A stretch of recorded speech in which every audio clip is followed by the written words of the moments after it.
Now, European Commission President Ursula von der Leyen is travelling to China this week. Before leaving, she laid out a framework for resetting the EU's relations with Beijing. The French President Emmanuel Macron will also be joining talks focusing on trade and the war in Ukraine. He went, German Chancellor Olaf Scholz.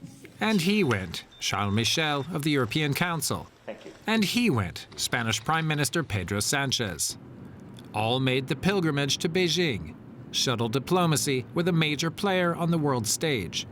But not just diplomacy. They all went to talk trade. That trading relationship is huge. EU countries exported $240 billion worth of goods to China last year. Much of that was in high-margin items like heavy machinery, energy infrastructure, and cars. European countries also don't want to be sidelined as China's international influence grows. Beijing is asserting itself not just in Asia, but in Africa and the Middle East, setting the stage for a superpower rivalry with the US. Chinese Communist Party's clear goal is a systemic change of the international order with China at its center. We have seen it with China's positions in multilateral bodies, which show its determination to promote an alternative vision of the world order. Closer to home, Europeans want China to help rein in Russian aggression against Ukraine. China is Russia's economic lifeline, and at the end of March, Chinese President Xi Jinping made a high-profile visit to Moscow. Spain has pressed Xi to meet with his Ukrainian counterpart as well. So far, to no avail. Others want to prod Beijing harder.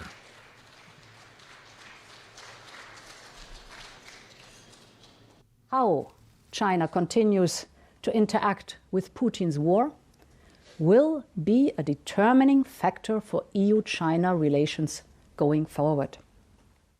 As a permanent member of the Security Council, China has a responsibility to safeguard the principles and values that lie at the heart of the UN Charter. And China has a responsibility to play a constructive role in advancing a just peace. Beijing has been tight-lipped about Russia's war, aside from releasing a 12-point peace plan that was dismissed by the West as overly vague and too easy on Moscow.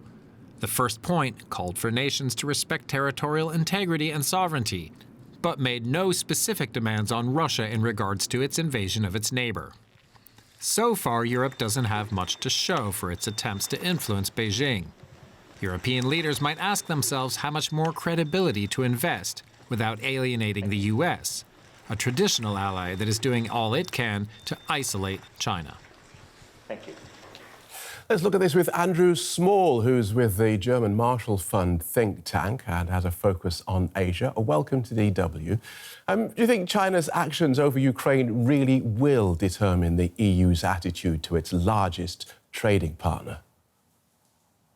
I think there'll be a large commercial relationship with China regardless of how it handles its relationship with Russia and its policies towards Ukraine.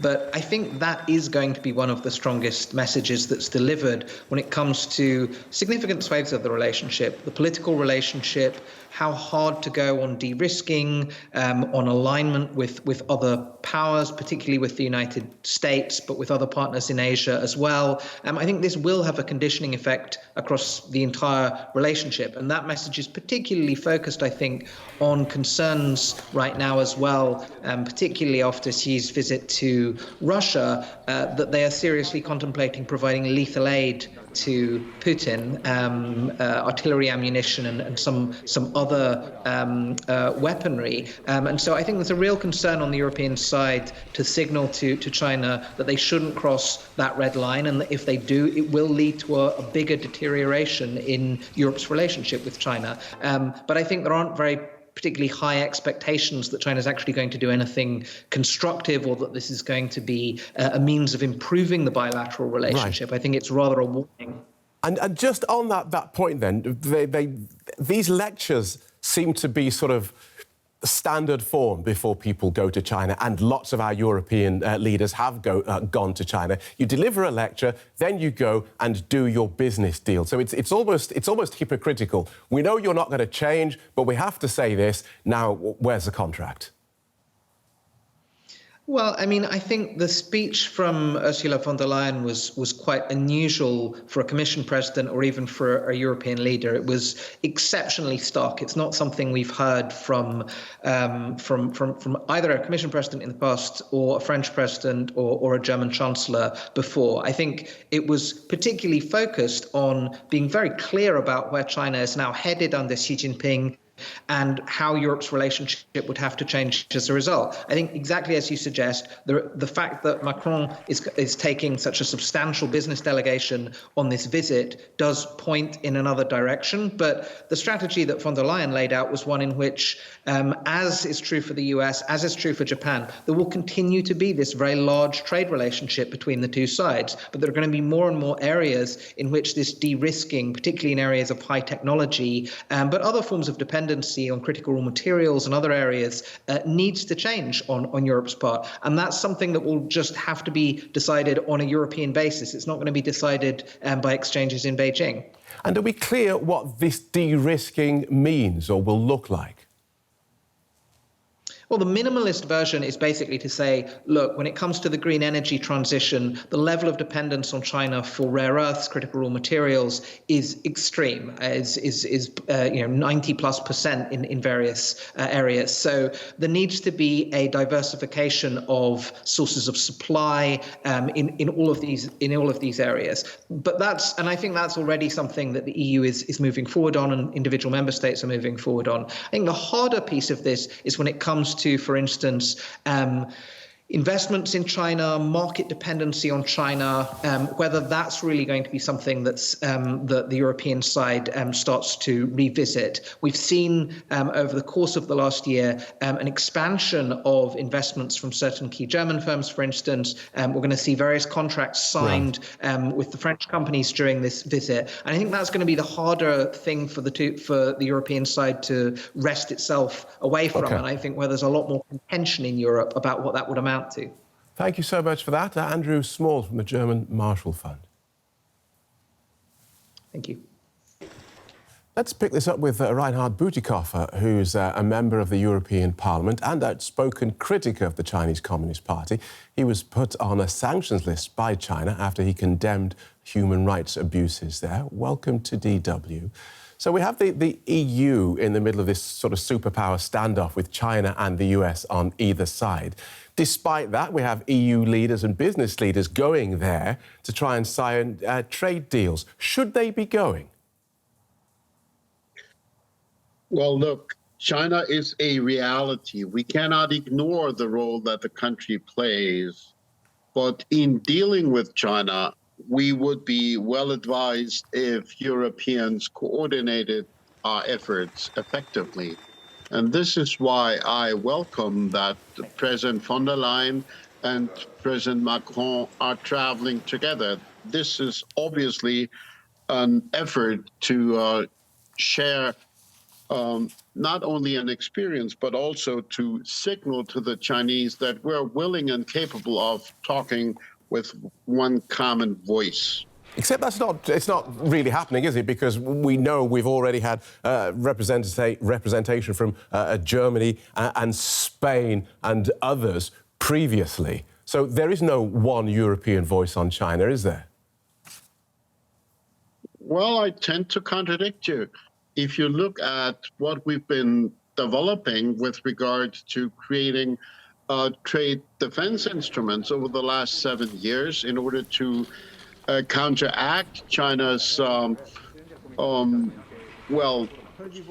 breaking of WTO rules, to say it frankly, then you would certainly not deny that the European Union is getting its act together.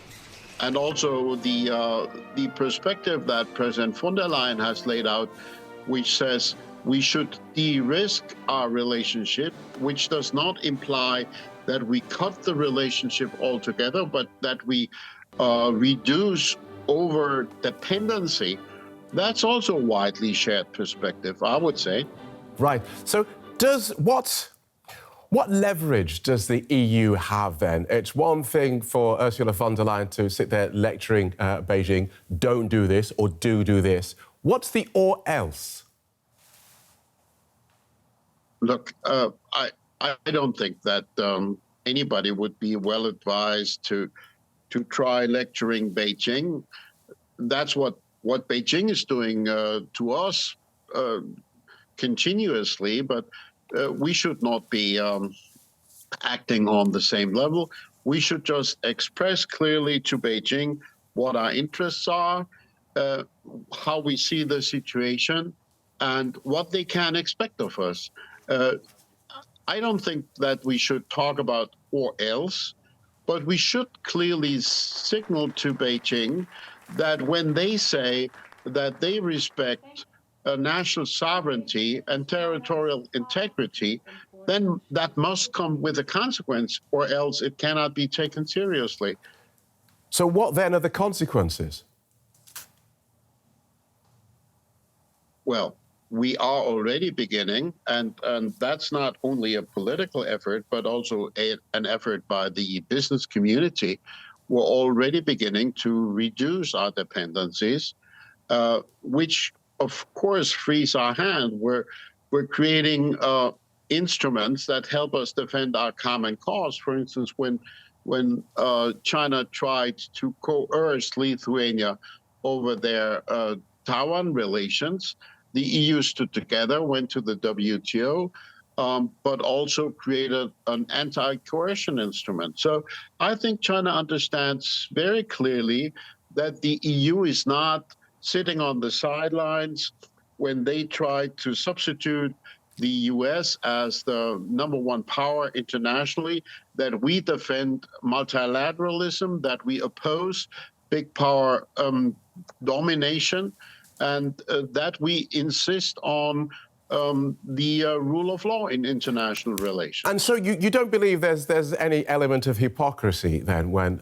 Ursula von der Leyen and other European leaders give this lecture to China, usually before they go with business delegations to sign big deals. They lecture China about human rights and then turn up and sign multi-billion-dollar deals. You don't believe there's any element of hypocrisy there and just going through the motions? Look, I already told you that I don't agree with your term lecturing. I don't think Ursula von der Leyen or President Macron are going to lecture the Chinese. They just lay out squarely and fairly where we stand and what we will do and how we will react and that what we expect of them. Of course, the business relationship is also an element of our overall relationship, but it's not the politicians that do the contracts. It's the politicians that create the framework for the business relationship, and certainly the de-risking strategy that we are beginning to follow will set a framework where multinational corporations cannot continue to act as if they could privatize all the gains from doing business in China and make the taxpayer foot the bill. Right. Good talking to you. Thank you so much for joining us. Reinhard Bütikofer, Green member of the European Parliament.